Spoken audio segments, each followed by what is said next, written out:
Hello and welcome to my channel. তো আজকে আমরা WBP plus KP special GK part 130 নিয়ে আলোচনা করব। তো ডিরেক্টলি জিকেতে চলে যাচ্ছি। নাম্বার 1, ভারতের কোন জাতীয় উদ্যান 1934 সালের 31শে জানুয়ারি জাতীয় উদ্যানের মর্যাদা পায়? তো ভারতের যে জাতীয় উদ্যান 1934 সালের 31শে জানুয়ারি জাতীয় উদ্যানের মর্যাদা পায় তা হচ্ছে গরুমারা জাতীয় উদ্যান। নেক্সট নাম্বার 2, গরুমারা জাতীয় উদ্যানের প্রবেশদ্বার শহর কোনটি? তো গরুমারা জাতীয় উদ্যানের প্রবেশদ্বার শহর হচ্ছে লাটাগুড়ি। নেক্সট নাম্বার 3, গরুমারা জাতীয় উদ্যানের মধ্য দিয়ে কোন নদী প্রবাহিত? তো গরুমারা জাতীয় উদ্যানের মধ্য দিয়ে প্রবাহিত নদী হচ্ছে জলঢাকা নদী।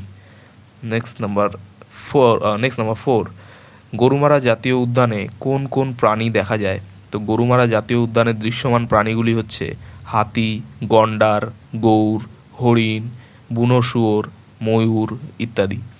নেক্সট নাম্বার 5, গরুমারা জাতীয় উদ্যানে কোন কোন উপজাতি বাস করে? তো গরুমারা জাতীয় উদ্যানে বসবাসকারী উপজাতিগুলি হচ্ছে রাভা, রাজবংশী, মেচ, কোচ, ওরাও, মুন্ডা, টোটো এরা। নেক্সট নাম্বার 6, জলদাপাড়া জাতীয় উদ্যান কোথায় অবস্থিত? তো জলদাপাড়া জাতীয় উদ্যান পশ্চিমবঙ্গের আলিপুরদুয়ার জেলায় পূর্ব হিমালয়ের পাদদেশে অবস্থিত। নেক্সট নাম্বার 7, কোন নদীর তীরে জলদাপাড়া জাতীয় উদ্যান অবস্থিত? তো যে নদীর তীরে জলদাপাড়া জাতীয় উদ্যান অবস্থিত তা হচ্ছে তোর্ষা নদী। নেক্সট নাম্বার 8, জলদাপাড়া বন্যপ্রাণী অভয়ারণ্য কবে ঘোষণা করা হয়? তো জলদাপাড়াকে বন্যপ্রাণী অভয়ারণ্য হিসেবে ঘোষণা করা হয় 1941 সালে। নেক্সট নাম্বার 9, জলদাপাড়া জাতীয় উদ্যান কবে মর্যাদা পায়? আচ্ছা, জলদাপাড়া জাতীয় উদ্যান হিসেবে কবে মর্যাদা পায়?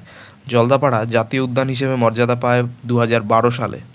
নেক্সট নাম্বার 10, জলদাপাড়া জাতীয় উদ্যানে প্রধান আকর্ষণ কী?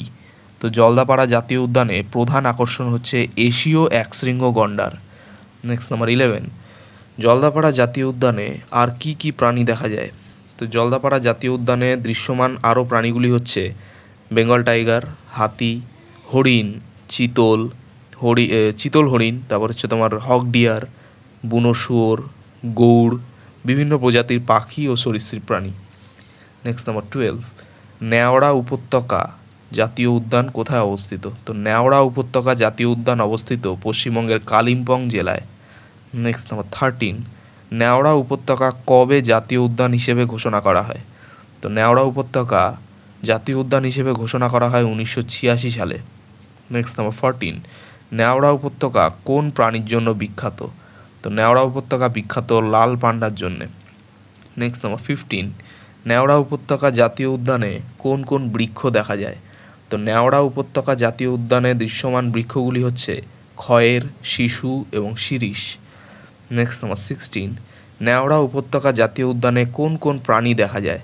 তো ন্যাওড়া উপত্যকা জাতীয় উদ্যানে দৃশ্যমান প্রাণীগুলি হচ্ছে বাংলা বাঘ, চিতাবাঘ, বনবিড়াল, কালো ভাল্লুক, কাঠবিড়ালি, লাল পান্ডা, দেশি বনরুই, সম্বর হরিণ, গোড়াল, বন ছাগল, বিভিন্ন প্রজাতির পাখি এইসব। নেক্সট নাম্বার 17, সিঙ্গালীলা জাতীয় উদ্যান কোথায় অবস্থিত? তো সিঙ্গালীলা জাতীয় উদ্যান অবস্থিত পশ্চিমবঙ্গের দার্জিলিং জেলায়। নেক্সট নাম্বার 18, সিঙ্গালীলা জাতীয় উদ্যান কোন কোন রাজ্যের সীমান্তে অবস্থিত? তো সিঙ্গালীলা জাতীয় উদ্যান নেপাল, পশ্চিমবঙ্গ ও সিকিমের সীমান্তে অবস্থিত।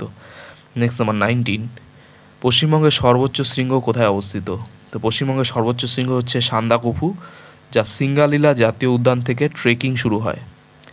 নেক্সট নাম্বার 20, সিঙ্গালীলা জাতীয় উদ্যান কবে বন্যপ্রাণ অভয়ারণ্য ও জাতীয় উদ্যানের মর্যাদা পায়? তো সিঙ্গালীলা জাতীয় উদ্যান বন্যপ্রাণ অভয়ারণ্য ও জাতীয় উদ্যানের মর্যাদা পায় 1986 সালে। 1986 সালে অভয়ারণ্যের তকমা পায় এবং 1982 সালে জাতীয় উদ্যানের তকমা পায়। নেক্সট নাম্বার 21, সিঙ্গালীলা জাতীয় উদ্যানে কোন কোন গাছ দেখা যায়?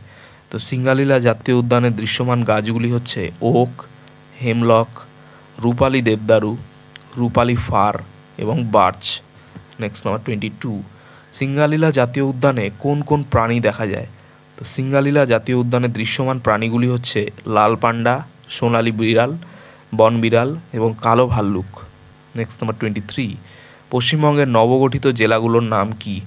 তো পশ্চিমবঙ্গের নবগঠিত জেলাগুলির নাম হচ্ছে কোচবিহার, আলিপুরদুয়ার, জলপাইগুড়ি, কালিম্পং, দার্জিলিং, উত্তর দিনাজপুর, দক্ষিণ দিনাজপুর, মালদা, মুর্শিদাবাদ, বীরভূম, নদিয়া, পূর্ব বর্ধমান, পশ্চিম বর্ধমান, বাঁকুড়া, পুরুলিয়া, হুগলি, হাওড়া, ঝাড়গ্রাম, কলকাতা, পূর্ব মেদিনীপুর এবং পশ্চিম মেদিনীপুর।